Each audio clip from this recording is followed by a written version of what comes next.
Sonali, like moving on from like what happens outside the school to what is going to happen in the school, right? What is it that we need to do to ensure that both the safety, the psychological well-being, and the learning loss are taken care of, right? How would the school system, or how should the school system like adapt to like this changed environment? First thing is going to be safe spaces, whether it is in terms of health, hygiene, safety. That is the critical area that we need to work on. And do we really have the budgets for it? I think that's a big question that's been asked. Do we really have set aside a budgets to make sure our wash facilities and health facilities are appropriate for getting children back? And reimagining now what the classroom is going to look like. If you had a class of 40, obviously that's not going to work. So what's your restructuring of your classroom going to look like? And what are the children going to do, therefore, on the days that they don't come, or the days that they're going to come to school for a few hours? So really thinking about the safety, the structure of the classroom before the children even come back. I think that's number one for me in terms of priority. And a pre-think that needs to be done is to identify vulnerability. And I think we need to redefine vulnerability. The way we look at in India, we look at vulnerability as a single factor. There is an intersectionality of vulnerability which is so critical that that's what's going to hamper the children coming back. It's not somebody belonging to a migrant family. It's not only that. It's somebody belonging to an SC/ST, migrant, having some other special need with them. Those are the children really who are going to need specific strategies to get back. So identifying those children earlier, identifying the barriers to bringing them back. Some of them who are already there, some of them who have not even been enrolled. Especially for early foundation learning and numeracy, I think grade 1, 2, 3 is going to be very critical right now.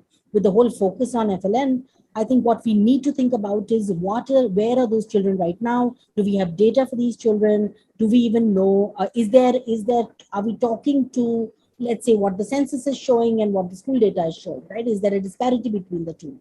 And getting the kids back.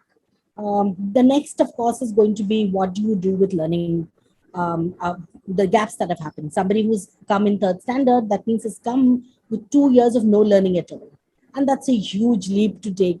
Are we practically thinking about it? Are we thinking short-term remediation versus long-term intervention that's going to be required, restructuring of the curriculum, meeting the psychosocial needs of both the teachers and the students? I think that is going to be one big piece.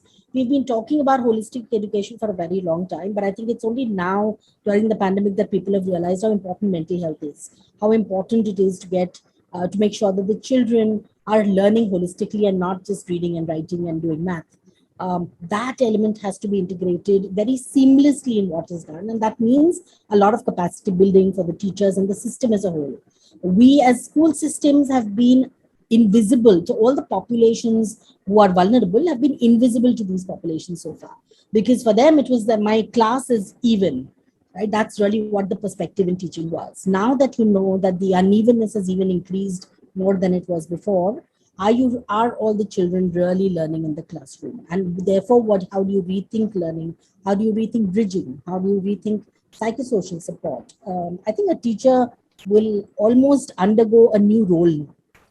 And to focus on that and not look at this as a temporary bandage that we put in is going to be very important as schools open. And all this has to be done before schools open, not after schools open. Great. Thanks, Sonali, for touching on like such important like aspects of that, right? And I think one area maybe like we want to go a little bit deeper into is not only the role of teacher, but what is it that we could do in terms of preparing, right? And I think like anyone who's worked in education system would realize that even in the best of times, we struggle with our entire, let's say, teacher policies, programs, etc. Right? From training them to like working with them and supporting them, etc.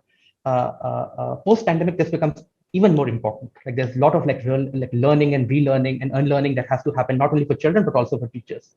Are there some examples that you see like happening which gives you a little bit hope about like what does this teacher 2.0 looks like, or anything in particular that the system can do to support teachers better in their new role? So there is a lot of push, with multiple organizations like us to rethink on teacher education, to rethink of what is our focus area going to be, what are we facing, and then to set realistic goals. I think the big problem that we are thinking is only from a teacher's perspective, let's retrain the teacher. But are we resetting the academic goals? Are we resetting the goals that we want our children to achieve, considering they've had such a long learning gap. So giving a teacher a realistic goal is going to be the first a possible motivator for a teacher to say that yes, this is possible within the sphere. I'm not saying that cover 3 months or 6 months of remediation and you cover 2 years of life. That's never going to happen. So setting realistic goals, having clear communications of outcomes that you want the teacher to achieve, and dealing with all the psychosocial needs first of the teacher herself. They've had a tough time in these last 2 years. We've lost so many teachers on the, during the pandemic because they've been on the ground. They were teaching at mohallas, and so many have been lost out of the system. So really to ensure that we care about their well-being and not first and then everything else, I think is going to be very, very important to us. So essentially re-looking at, in summary, re-looking at restructuring the curriculum, therefore training the teacher on those lines, looking at psychosocial needs of the teachers, as well as understanding this, how a teacher can identify children at risk in a classroom. Right? Does a teacher have knowledge to understand that a certain child is going through mental health challenges? And therefore, what is it that she should be doing? We don't have additional resources like in developed countries where you have counselors and special educators in the classrooms or in the schools. We don't have that. So therefore, bridging that gap initially through teacher education on risks, on understanding how to manage these in that classroom, and setting that as a priority over the academic and learning outcomes, I think is going to be very important.